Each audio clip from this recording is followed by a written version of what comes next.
Oi pessoal, tudo bem? Meu nome é Sandra e eu faço parte aí de uma luta na modalidade da defesa de pessoas portadoras de necessidades especiais, mas meu foco hoje é para conversar com os pais autistas. Eu sou mãe de um filho autista, tá? E eu acho que as dicas que eu tenho aqui para dar, os materiais que eu vou divulgar, ele não é só para criança autista. Pode ajudar uma criança que tem TDAH, uma criança que tem uma deficiência mental leve, ou até uma criança que precisa ser mais estimulada, né? O nosso ambiente externo, ele tem uma influência poderosa, tá? Então vamos lá. Você, é muito difícil, porque uma criança autista, aparentemente, eu tinha uma ideia que uma criança autista, antes de ser mãe de um autista, ela ficava olhando para o nada e não interagia com as pessoas. Porém, meu filho tem uma hiperatividade, assim, fora do normal. Então, primeiro, esse canal, ele vai ter o objetivo de trazer essas dicas, mas de uma forma mais suave. Eu não vou ficar abordando pesquisa científica. É de mãe para mãe, entendeu? É de mãe para pai. Então, vamos falar direto na nossa dor, né? E trazer dicas práticas que eu aplico e vejo que estão funcionando.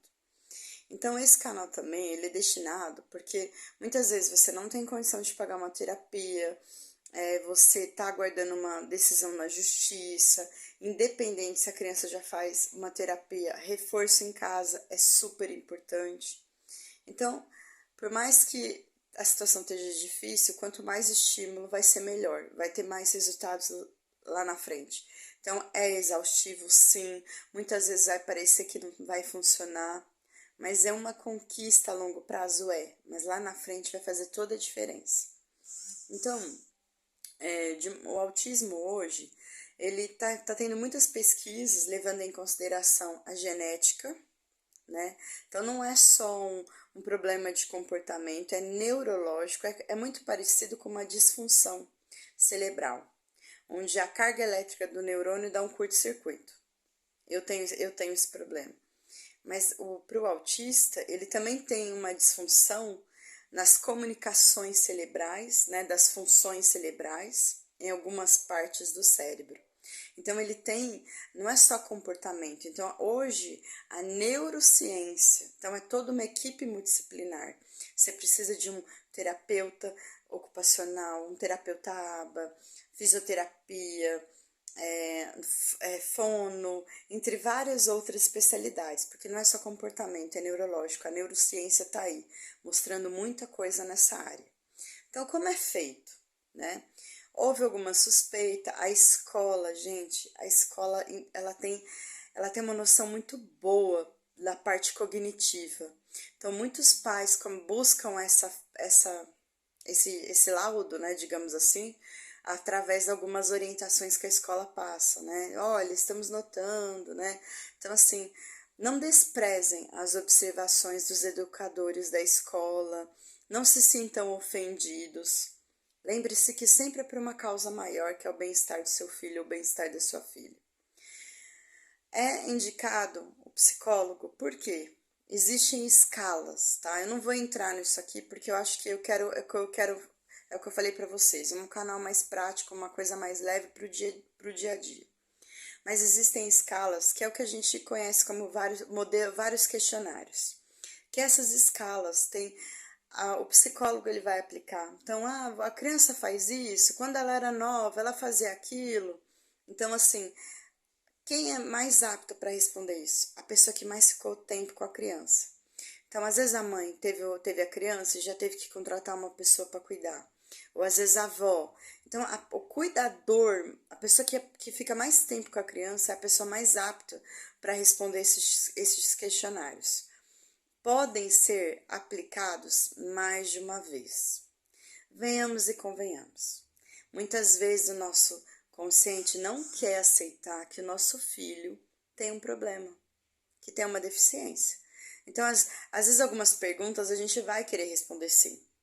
Então, às vezes é aplicado mais de uma vez para ver se a gente entra em contradição ou não, tá? Outra questão. A psicóloga viu que na escala ele atingiu uma pontuação que pode ser uma criança autista. Ele vai indicar para o neurologista. É o neurologista que faz o laudo, tá? E aí, depois dessa fase, o que acontece? O neurologista, ele vai pedir alguns exames. Então, por quê? O BER é indicado, porque ele também tem que descartar se a criança tem problema de audição. Eu sou deficiente auditiva, tá? Então, assim, livremente eu poderia ser confundida com uma criança autista, porque eu tenho um problema neurosensorial de você identificar de onde está vindo o som. Então, o fato de eu ser meio desligada, eu poderia facilmente ser confundida com uma criança autista. Pode também haver casos, a gente está falando de doenças neurológicas, né? Então, pode haver uma possibilidade de uma epilepsia, até em grau leve. Meu filho teve um episódio que chama crise de ausência.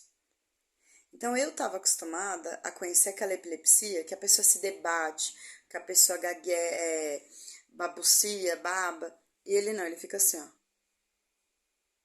Eu beliscava ele nem tchum.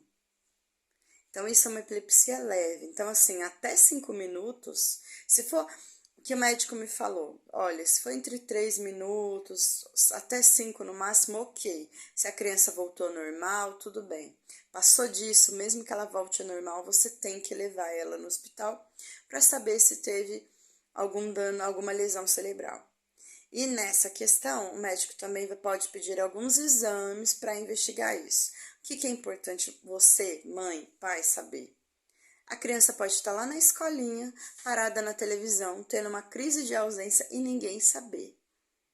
Então é importante que, viu que a criança está parada, tô assistindo desenho, mas você mexeu no bracinho dela e ela nem olhou para o lado, observa, tá? Então, o neurologista, gente, vai ser um acompanhamento constante na vida dessa criança ou do adulto, enfim, tá? Então, ele que vai fazer o laudo. Então, as investigações principais são esse caso de epilepsia e problema de audição. Fez o laudo, aí é partir para as terapias, né? Eu fiz pós-graduação em ABA, né, que é uma análise comportamental. Então, assim, é uma das terapias mais eficientes, porém, há pesquisas científicas que dizem que tem mais eficácia até os 5 anos. Porém, gente, estímulo nunca é demais. Conversa com essas crianças que foi cuidada na roça, que brincava pra caramba, trabalhava, tinha uma vida dura, mas brincava pra caramba. São crianças mais felizes, mais atentas, né, do que uma criança que ficou mais reclusa só vendo televisão. Então, estímulo, gente, não tem idade. Adulto precisa de estímulo. Então, eu vou trazer algumas dicas, também baseada na pós-graduação que eu fiz. Tá bom? Então, assim, você que ainda não consegue fazer uma terapia, algo é melhor que nada. Tenha isso em mente. Algo é melhor que nada. Você não deve se sentir culpada ou culpado. Vocês fazem o melhor que vocês podem dentro das suas condições. E o médico me disse uma vez, eu tinha tanto palpite, a não aceitação, você está procurando doença, que isso acabava comigo. E o médico falou assim, Sandra, quem sabe, quem convive é você. As lutas diárias é com você. Pais e mães de filhos autistas ou deficientes, eles sofrem uma pressão psicológica comparado a combatentes de guerra. Então saiba filtrar. Fique em silêncio, que não merece sua atenção. Então você vai ter que ter muita força para moldar o que você deve escutar ou não, porque senão você vai ficar deprimida e seu filho vai precisar de você. Já não é fácil. Então, eles têm um cérebro muito acelerado.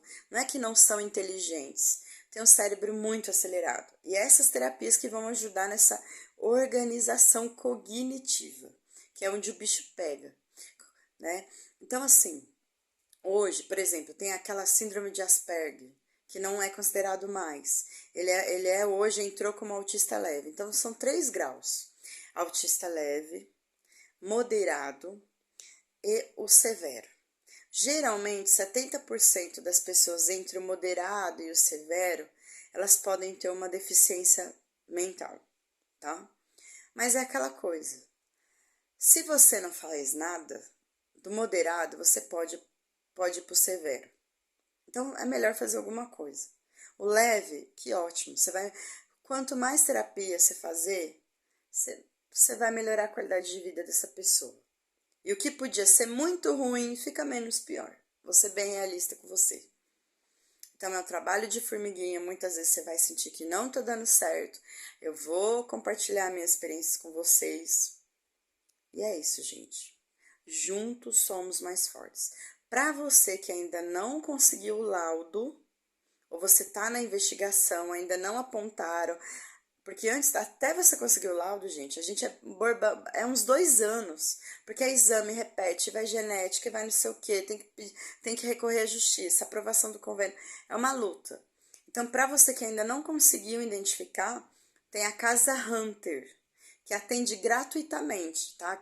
Você pode pedir o atendimento deles. Eles ajudam com uma equipe multidisciplinar. Eles olham os exames, te aconselham nessa trajetória, pode apontar algumas hipóteses, tá? Então, eles vão te ajudando nesse caminho, tá? Foi a primeira casa que me acolheu. Então, muitas vezes o fisioterapeuta me ligava, fazia uma chamada de vídeo, me ajudava com meu filho a aplicar uma terapia. Então, tudo gratuito. Só precisa do seu bom coração para divulgar o trabalho deles, para que eles fiquem mais fortes e recebam mais ajuda, tá? Casa Hunter, procura eles. E eles também dão até assessoria jurídica. Eu vou fazer um vídeo sobre a parte escolar, que eu tive alguns problemas também, e eu tive orientação jurídica, assistente social. Então, meu filho é atendido na rede Luci Montoro. Então, a gente a Casa Hunter ajuda demais, tá bom? Então, fiquem com Deus. Esse é o vídeo de boas-vindas a vocês aqui. E bora lá para o próximo passo. Se prepara.